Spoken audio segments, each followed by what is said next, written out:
Hi, I'm Jason from Gall Sewing and Vacuum Centers, and I'm here to talk to you today about long arm quilters. Many people love to quilt, and in the past they felt like maybe they couldn't do the long arm portion of that project. But yet we're here today to tell you that you can do it. They can fit in any size home. And so to do that, we're going to start talking about the frames, the machines, and then of course stitch regulation, which all of you want. So if we look at the frames for a second, this is a frame that in the past everyone thought you had to have 10 to 15 feet available, and it would cost $10,000. This long arm right here is a 5-foot frame. It can quilt any size quilt because it's a clamp frame. So we have several models of it. They range between 4 and 5 feet, and they can quilt a king size quilt because what happens is you quilt it in sections. So you're able to clamp your quilt, you're able to quilt that section, move it, and continue on. And so that's a nice way for someone that says, I only have 4 feet, 5 feet that I can designate to a quilter. You can still quilt your own quilts. Now if you have more room, it is a little bit easier when you have a frame like this. Now we have this set up as a showroom size. This frame goes 4 foot, 8 foot, 10 foot, 12 foot, 14 foot, whatever size quilt you want to make, you set this frame up.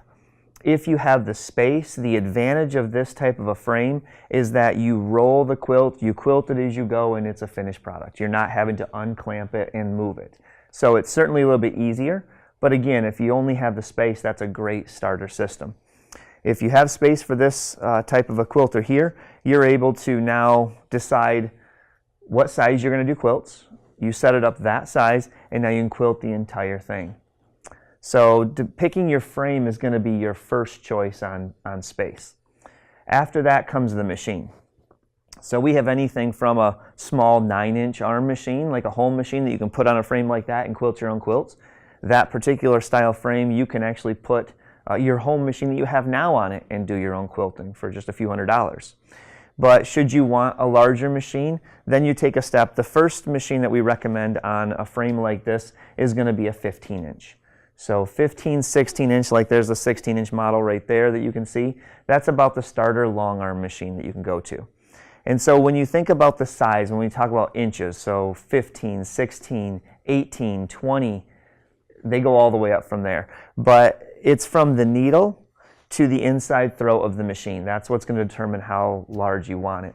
And of course, the type of quilting you do will help determine which machine is going to be right for you. If I'm just free motion quilting, I can't reach 26 inches. So if I'm just going to free motion, maybe I don't need a 26-inch machine. But if you're going to go computerized, well, now having a 26-inch machine means I could make several passes on my quilt before I advance it, which saves you time and it's easier then to work with. So you just pick the machine that is going to be right for the type of quilting you do, and that's why we carry, a dozen different models, sizes, and variations to help you pick the machine that's right for you.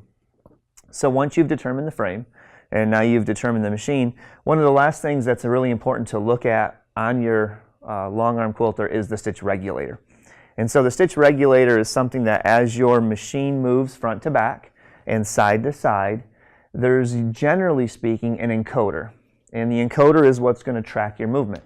Now, various machines on the market will use optical encoders or cameras to track movement. Others use wheels that track the thread, and that depending on the amount of thread that it uses, it adjusts the machine speed. But in general, the most popular stitch regulation system is going to be encoders. And so with this encoder system, it's going to then move front to back on the machine side and left and right on the carriage side. So it's important that those encoders track properly. And so there's different quality of encoders. So as you're comparing machines and frames, you also want to look at that because the stitch regulation is an integral part of the machine and how well it's going to function for you.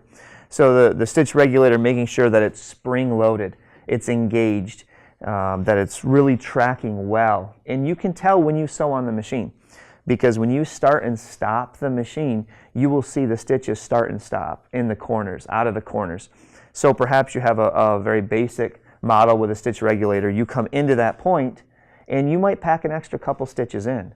You come out of that point, you have a little longer stitch. So the precision of the encoders is something you really want to consider as you're doing your investigation of a long arm.